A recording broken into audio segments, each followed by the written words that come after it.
de salarié à freelance. Être salarié c'est bien, mais être freelance c'est mieux. Vraiment?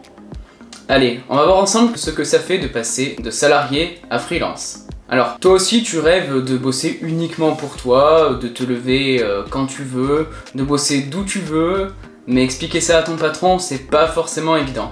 Alors, tu envisages peut-être de te mettre à ton compte, et sincèrement je te comprends totalement. Je suis moi-même passé freelance parce que, tout comme toi, j'avais envie de liberté, j'en avais marre des contraintes du salariat, j'avais envie de voir les choses autrement, de gagner un peu plus d'argent aussi, ça joue aussi. Mais est-ce que c'est vraiment le bon choix? On va voir ça.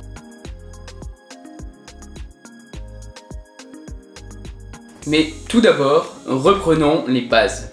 Être freelance, c'est quoi? Alors, la définition est un peu compliquée, mais en gros, il s'agit d'un travailleur indépendant qui travaille pour une ou plusieurs personnes, que ce soit physique ou morale. L'idée du freelance, c'est d'être autonome, être en simultané entrepreneur, propriétaire et employé. Le freelance est maître de ses décisions concernant son travail, mais doit toutefois s'adapter aux demandes de sa clientèle. Alors, quels sont les avantages ? Le premier avantage, celui que je considère le plus évident, c'est la liberté de travailler lorsque tu le souhaites. Même si dans la réalité, vu que tu as des factures à payer, ton loyer, ton électricité, le carburant surtout en ce moment, les abonnements divers, la mutuelle, etc. Il faut quand même avoir un revenu régulier. Toutefois, il existe aussi une liberté que l'on peut appeler géographique. Par exemple, la ville dans laquelle tu vis ne te convient pas, tu changes. Pourquoi pas changer, voyager. Après tout, tu n'es pas limité par un lieu ou un endroit. Si tu es freelance, tu travailles pour qui tu veux, où tu veux et quand tu veux. Alors, le quand tu veux, on est d'accord qu'il faudra toujours s'adapter à ton client, évidemment. Mais par contre, si tu décides de bosser à l'autre bout de la France, à l'autre bout du pays, à l'autre bout du monde, pourquoi pas ?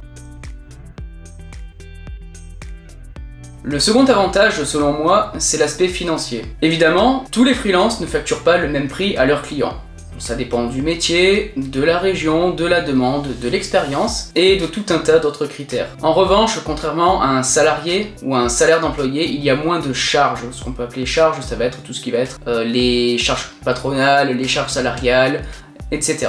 Attention, je pars ici du principe que tu es sur le modèle ou sur le format de la micro-entreprise. Dans le cas d'une société, que tu sois en URL, en SASU, autre, les choses sont un peu différentes. Du coup, sauf si tu factures au SMIC horaire, tu devrais normalement avoir un peu ou beaucoup plus d'argent qu'en étant salarié. Même si être opportuniste est assez mal vu, il est quand même plus facile de profiter des opportunités quand on est à son compte. Et oui, tu es techniquement libre de bosser pour qui tu veux, du moment qu'il accepte. Évidemment, tu vas pas bosser pour quelqu'un qui n'accepte pas, ce qui est logique. Donc, si en janvier tu veux bosser pour le client A et en février pour un client B, rien ne t'interdit, sauf clause de non-concurrence évidemment. Ah, les congés, parlons-en. Bon, déjà, il faut bien comprendre que ce n'est pas comme quand on est salarié. Les congés, certes, tu les poses quand tu veux. En revanche, ce ne sont pas vraiment des congés, ce sont simplement des jours non facturés. Du coup, tu n'es pas payé pendant tes vacances. Un peu comme, par exemple, le salarié, quand il pose ses congés, il a quand même le même salaire à la fin du mois. Toi, si tu n'as pas anticipé ça, tu n'as pas d'argent à la fin du mois. Donc il faut l'anticiper évidemment. Ainsi, le fait que tu puisses poser tes congés quand tu le souhaites, ça signifie aussi que théoriquement tu peux travailler 2 jours, 3 jours, 4 jours par semaine, ne bosser qu'à mi-temps, ne bosser que 3 mois, 4 mois dans l'année, etc. Il est évident que tu dois te débrouiller toi-même pour faire en sorte d'avoir des finances tous les mois. Tu as des factures je suppose, ou en tout cas un loyer. Je prends mon exemple, si je décide de ne pas travailler 6 mois dans l'année, il va falloir que je paye quand même mes factures. Je devrais me débrouiller pour que les 6 premiers mois compensent les 6 derniers mois de l'année à ne pas travailler. C'est évident. En revanche, tu as bien compris le principe, libre à toi et à ton imagination de définir ton emploi du temps. Libre à toi de définir quand tu veux travailler et comment et pour qui. C'est quand même génial, non ? On est d'accord qu'à ce moment-là de la vidéo, tu rêves de passer freelance, n'est-ce pas? Tu as envie toi aussi de profiter de tous ces avantages, de pouvoir travailler quand tu veux, de pouvoir être libre, entièrement libre, de faire quasiment ce que tu veux. On est d'accord? Toutefois, il existe quand même quelques petits inconvénients. Je vois que la vidéo fait un certain temps actuellement, je vais peut-être en parler dans une prochaine vidéo, ce sera peut-être plus simple. Sinon ça risque d'être un peu long, et honnêtement je suis pas sûr que parler 20 minutes, et puis toi d'ailleurs, est-ce que tu serais capable d'écouter pendant 20 minutes une vidéo? Pas certain.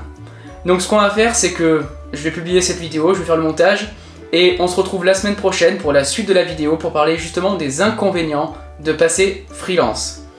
Donc évidemment, tu connais la routine. Si tu as aimé la vidéo, tu peux laisser un like. Tu peux aussi laisser un commentaire, j'y réponds la plupart du temps. Sauf s'il n'y a pas de questions, évidemment, je n'ai rien à répondre. Tu peux aussi t'abonner à la chaîne d'ailleurs si c'est pas déjà fait. N'oublie pas d'activer la petite cloche pour être alerté à chaque fois qu'une vidéo va sortir. Et en attendant, je te dis à la prochaine. Allez, ciao.